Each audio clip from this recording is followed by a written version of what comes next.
오늘은 모세의 기도라는 제목으로 말씀을 선포하려고 합니다. 방금 우리가 함께 교독한 시편 90편은 모세의 기도입니다.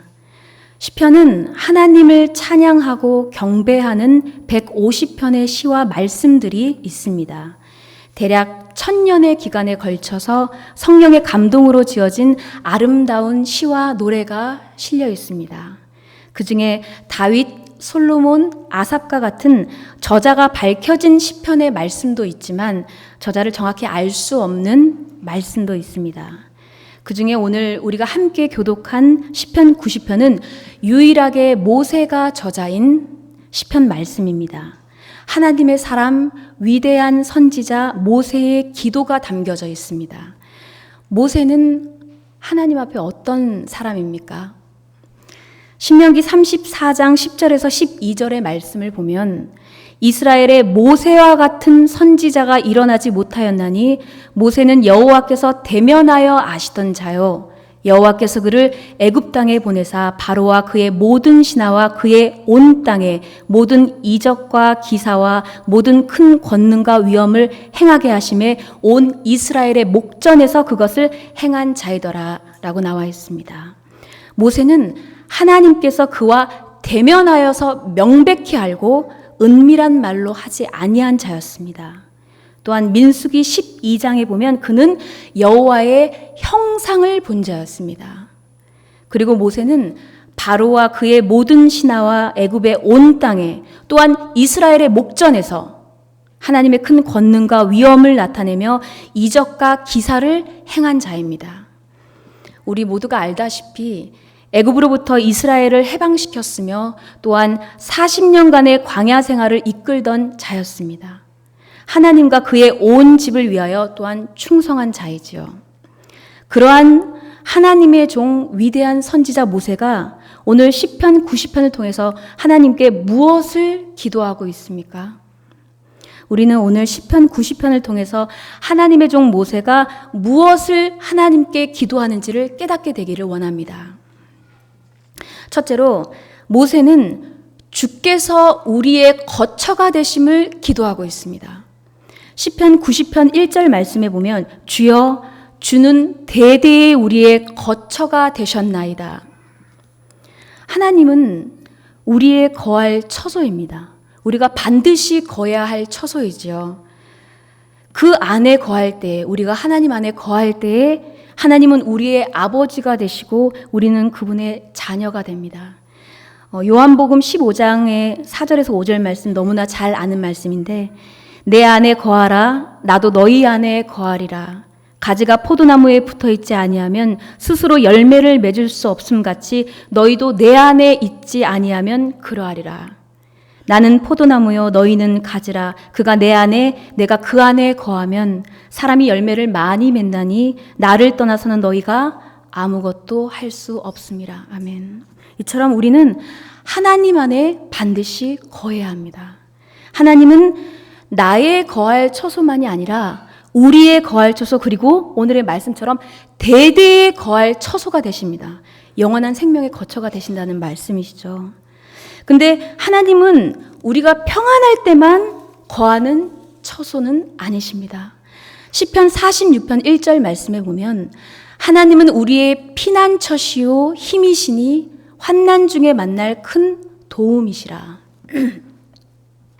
우리가 환난 가운데나 또는 고통 가운데 그리고 연단 가운데에서도 하나님은 우리의 피난처가 되시고 또한 힘이 되시고 우리의 큰 도움이 되십니다.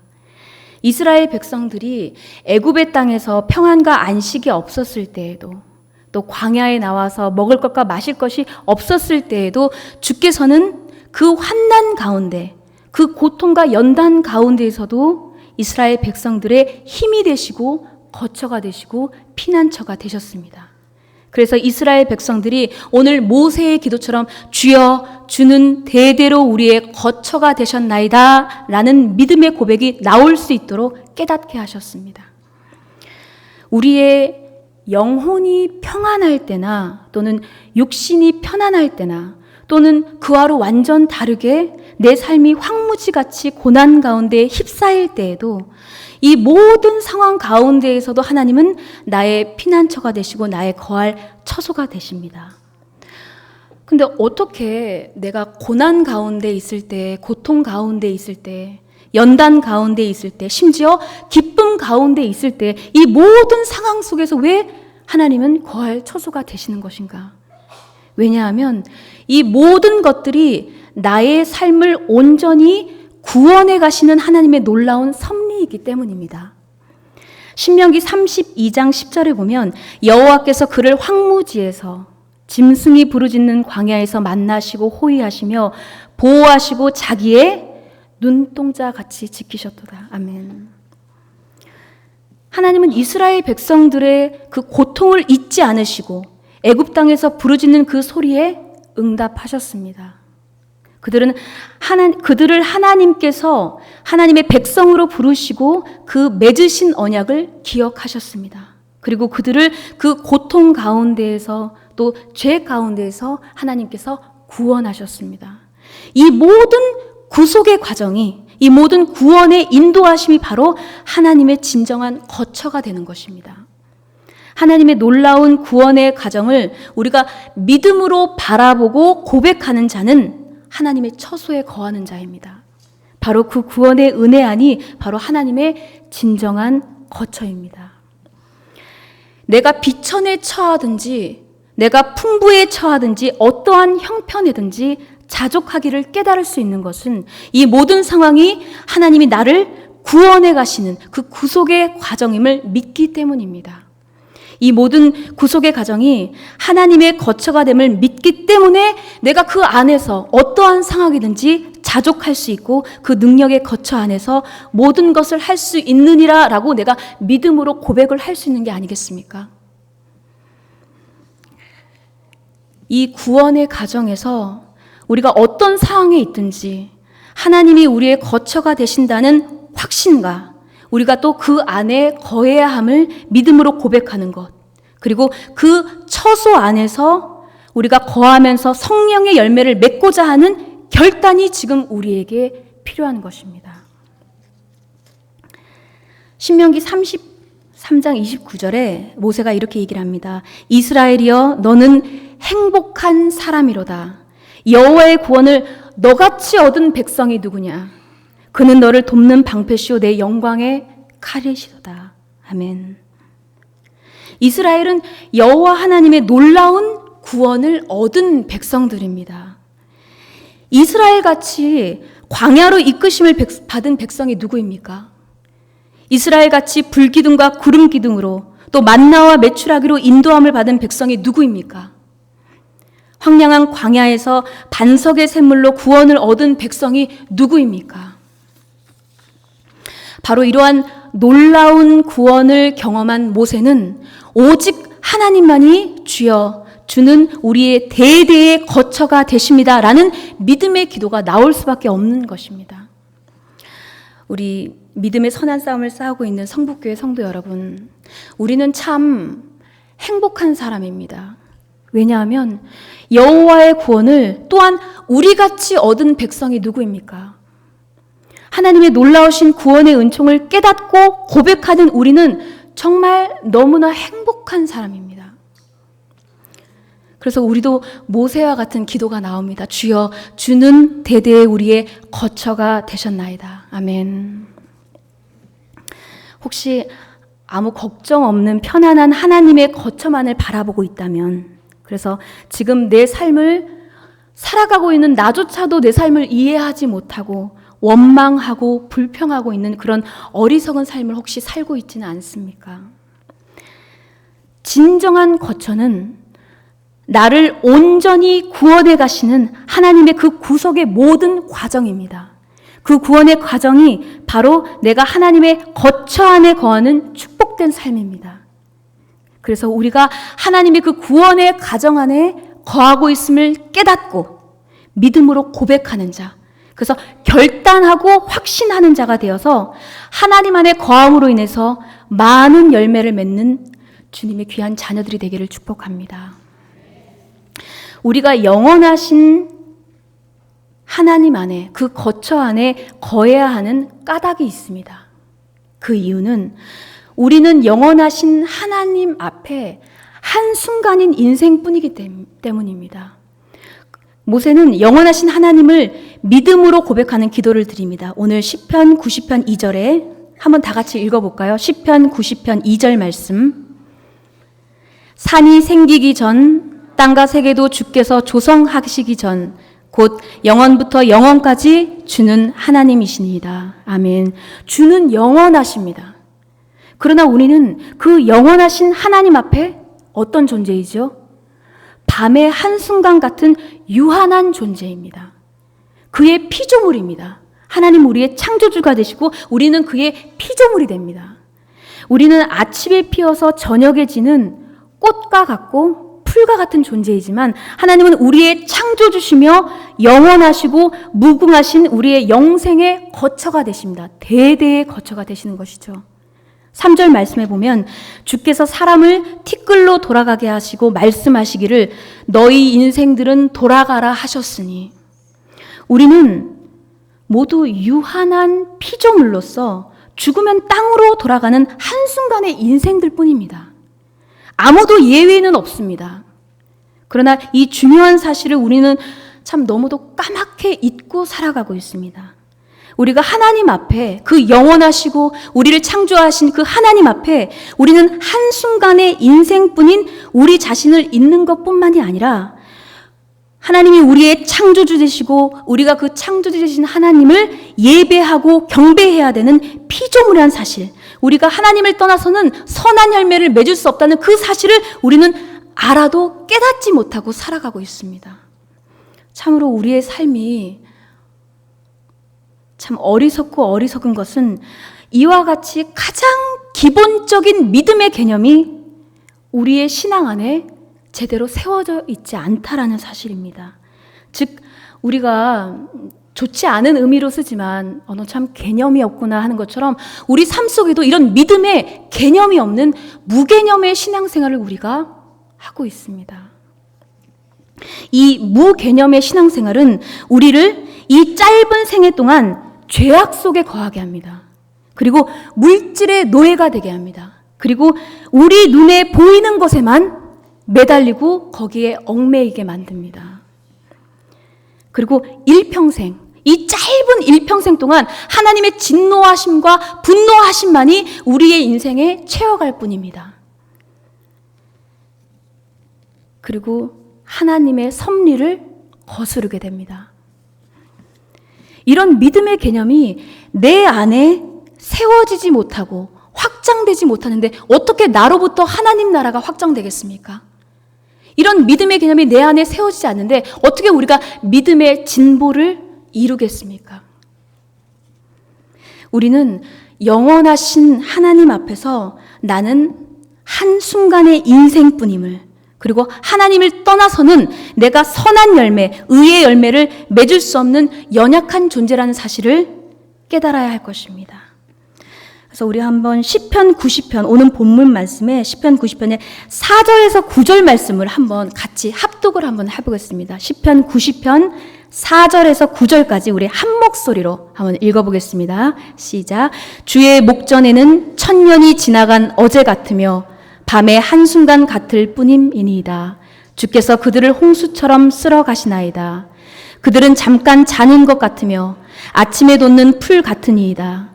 풀은 아침에 꽃이 피어 자라다가 저녁에는 시들어 마르나이다. 우리는 주의 노에 소멸되며 주의 분내심에 놀라나이다.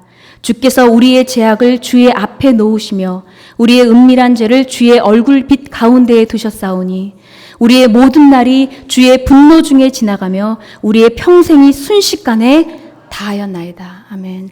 영원할 것 같은 그런 시간도 밤의 한순간일 뿐이며 싱싱한 풀도 저녁이 되면 마르거니와 아무리 잘난 우리들도 주께서 티끌로 돌아가라 하시면 흙으로 돌아갈 수밖에 없는 삶들이라는 것입니다. 이 유한한 피조물이 우리가 이 짧은 생애 동안 하나님을 떠나서는 우리가 결코 선한 열매를 맺을 수 없다는 사실을 잊지 마시고 우리의 이 삶을 하나님의 진노하심으로 채우지 마시고 믿음의 개념들을 우리 삶 속에서 세워나가시고 믿음의 진보를 이루시기를 바랍니다. 시편 90편에 모세의 기도에 우리의 연수가 70이요 강건하면 80이라도 그 연수의 자랑은 수고와 슬픔뿐이요 신속히 가니 우리가 날아가나이다. 우리가 누리는 생명의 기한은 영원하지 못합니다. 요즘은 우리가 이런 사실도 잊고 사는 것 같습니다. 영원히 이 삶을 살 것만 같은 그런 마음을 가지고 살아가는 것 같습니다. 우리의 모든 삶의 연수가 이 땅에서 수고하면서 소산을 먹고 마시는 삶뿐입니다. 그리고 죄를 소홀히 여기면서 그 구원의 놀라운 가정에 우리가 참여하지 못하고 거하지 못하고 우리의 삶이 슬픔과 고통으로 채워진 삶일 뿐입니다. 그래서 해 아래 하는 우리의 모든 것이 헛되고 헛된 삶이 되는 것이죠. 그래서 우리는 우리 밤의 한순간 같은 우리의 삶을 깨닫고 하나님 앞에 회개하는 삶으로 반드시 돌이켜야 됩니다. 영원하신 하나님의 전지전능함을 깨달은 자는 결코 죄의 종노릇을 하지 아니하고 주의 영이 계신 곳에서 우리는 자유할 수밖에 없습니다. 혹 지금 여기 앉아 계신 분들의 삶 속에 내가 어떤 믿음의 신앙 고백, 그런 확신, 결단이 없다면 나는 영원하신 하나님의 유한한 피조물이라는 믿음의 개념이 없는 것입니다. 회개하십시오. 깨닫고 마음을 돌이키십시오. 이 가장 기본적이고 확실한 믿음의 개념부터 내 삶 속에서 세워가십시오. 그때에 나의 믿음이 지금보다는 더 확장되는 것이고 진보하는 것입니다. TV를 보면은 보여지는 영상이 제가 봐도 참 빠릅니다. 너무 빨리빨리 지나가고 사람들의 말도 굉장히 빠른데요. 그러다 보니까 이제 요즘은 TV에 보면 이제 자막이 같이 영상과 같이 이렇게 나오면서 이렇게 사람들의 모습을 보면서 거기 밑에 있는 자막도 같이 볼 때에 저런 거를 얘기하는구나라고 이제 이해를 하게 됩니다. 그 정도로 보여지는 것들도 너무 빨라졌어요. 이해를 하지 못할 정도로. 근데 이제 자막 중에서 참 제가 그 자막을 볼 때 제 마음에 너무 이렇게 남아있는 자막이 있는데 여긴 어디 나는 누구라는 자막이 있습니다. 혹시 보셨는 기억이 날지 모르겠는데 이 말은 여기가 어딘지 모르겠고 또 여기가 어딘지 모르는 곳에서 나도 누군지 모르겠다라는 그런 뜻입니다. 좀 어렵죠. 쉽게 생각하면 내가 누군지도 모르겠고 여기가 어딘지도 모르겠다라는 뜻이죠. 이 표현을 딱 보면서 물론 지금도 그렇지만 과거의 저의 신앙생활을 압축하여서 표현한 문장 같더라고요. 제가 교회를 다니고 거기서 선포되는 말씀을 들으면서도 여기가 교회인지도 모르겠고, 물론 장소가 교회인지는 알죠. 근데 여기가 교회인지도 모르겠고, 여기서 말씀을 듣는 내가 누군지도 모르겠고, 내가 전도사인지도 모르겠고, 신학생인지도 모르겠고, 근데 교회뿐만이 아니라 가정에 있으면서도 내가 딸인지도 모르겠고, 이 가정의 자녀인지도 모르겠고, 이곳이 우리 가정인지도 모르겠고, 이렇게 참 개념 없이, 장소에 대한 개념도 없고, 내가 누군지에 대한 정체성의 개념도 없이 살아가고 있는 것을 제가 깨닫게 됩니다. 지금도 그런 모습들이 있죠. 이렇게 이곳에서 사역을 하면서도 내가 이곳이 어딘지도 모르겠고, 내가 지금 말씀을 선포하는 내가 누군지도 모르겠고, 이렇게 아무런 개념 없이 나도 모르게 그냥 흘러가고 따라가고 이렇게 살아가게 되는 것 같습니다. 그래서 우리가 이곳이 교회이고 이 교회에서 내가 가진 직분으로 내가 무엇을 해야 되는지, 내가 하나님 말씀을 듣고 어떻게 섬겨야 되는지, 이 모든 것들의 개념이 우리가 제대로 정신을 차리고 세우지 아니하면 이곳이 교회인지 이곳이 직장인지 어딘지 우리는 아무런 개념 없이 그냥 살아가게 되는 것 같습니다. 그래서 앞으로도 계속 제가 가정을 만들게 되면 그 가정에서 저의 역할이 더 확장되고 내가 해야 될 일이 더 확장되는데, 그럴 때마다 내가 어머니가 됐을 때 어머니로서, 무엇이 됐을 때 아내로서, 이런 식으로 내 삶과 내 모든 해야 될 영역들이, 개념들이 확장되어 가지 않고 여전히 나는 여기가 어딘지도 모르겠고 내가 누군지도 모르는 그런 삶을 산다면 큰일 나겠죠. 네. 그래서 모세는 우리의 연약함을 깨닫는 지혜를 간구합니다. 오늘 12절에 보면 이렇게 나와 있습니다. 우리에게 우리의 날 계수함을 가르치사 지혜로운 마음을 얻게 하소서. 우리에게는 지혜가 필요합니다. 우리의 이 짧은 인생의 날을 깨달아서 하나님의 선하고 의로우신 뜻이 무엇인지 분별하는 지혜가 필요하다는 것이죠. 여러분, 하나님의 선하시고 의로우신 뜻이 무엇입니까? 우리를 향한, 이 땅을 향한, 그리고 나를 향한 하나님의 구원의 계획이 바로 하나님의 선하시고 의로운 뜻입니다. 뭐 더 있겠습니까? 뭐 더 있다고 우리가 다른 것을 찾겠습니까? 이 땅에 눈에 보이는 모든 것들은 시들고 마르지만 우리 하나님의 말씀은 영원하다는 사실을 깨닫는 지혜를 간구하십시오. 우리는 연약합니다. 그리하여 우리의 삶이 하나님의 진노하심으로 가득 차지 않도록 깨어서 기도하십시오. 믿음의 개념들을 세워나가십시오. 14절에 주의 긍휼하심과 인자하심이 우리를 만족하게 하사 우리를 일생 동안 즐겁고 기쁘게 하시기를 기도하는 자가 되어야 되겠습니다. 바로 하나님의 종 모세가 이러한 기도를 하고 있습니다.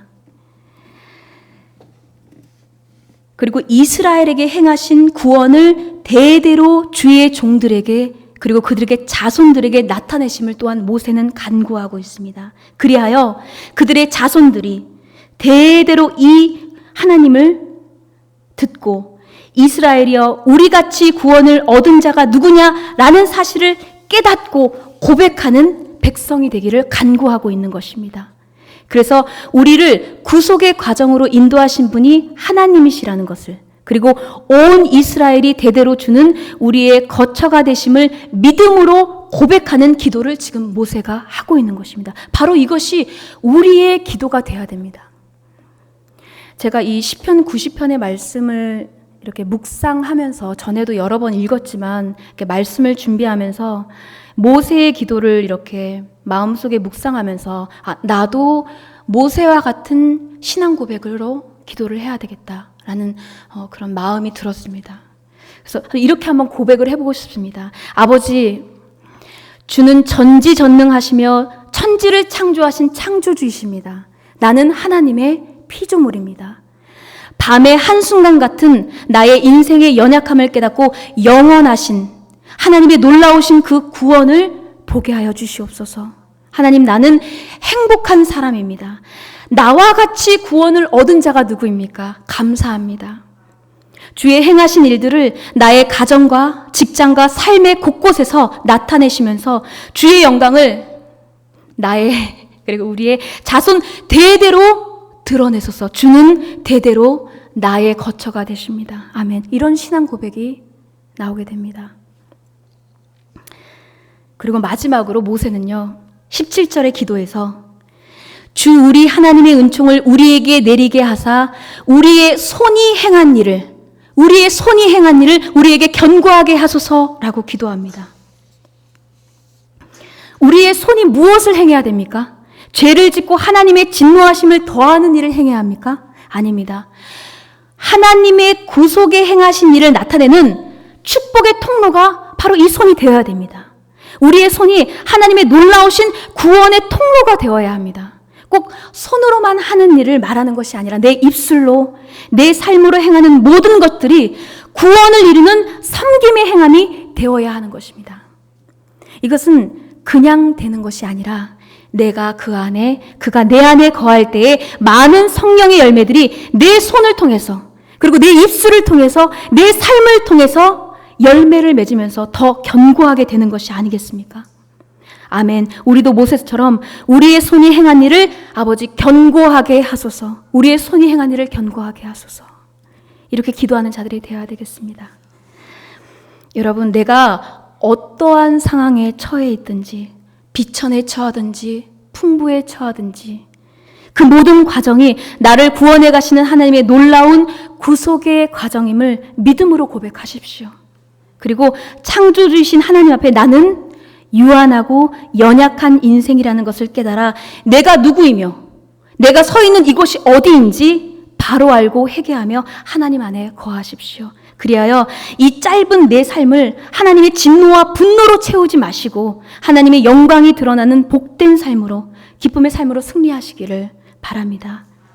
그래서 내가 행하는 주의 구원의 일들이 더욱 견고하게 서기를 축복하며 믿음으로 고백하고 믿음으로 결단하며 믿음으로 하나님 안에서 많은 열매를 맺는 성령의 충만한 삶이 되시기를 주님의 이름으로 축복합니다. 아멘. 기도하겠습니다. 하나님, 우리는 연약합니다. 하나님 앞에 우리는 너무나 유한한 존재입니다. 영원하신 하나님을 찬양합니다. 아버지, 오직 우리의 모든 삶의 가정을 하나님께서 구원해 가시는 그 삶의 가정을 믿습니다. 믿음으로 바라보고 결단하고 확신케 하여 주시옵소서. 그리하여 그 안에 거하여서 이 주의 손에 구원의 행하심에 우리의 손이 더해져서 우리의 손이 축복의 통로가 되게 하여 주시옵소서.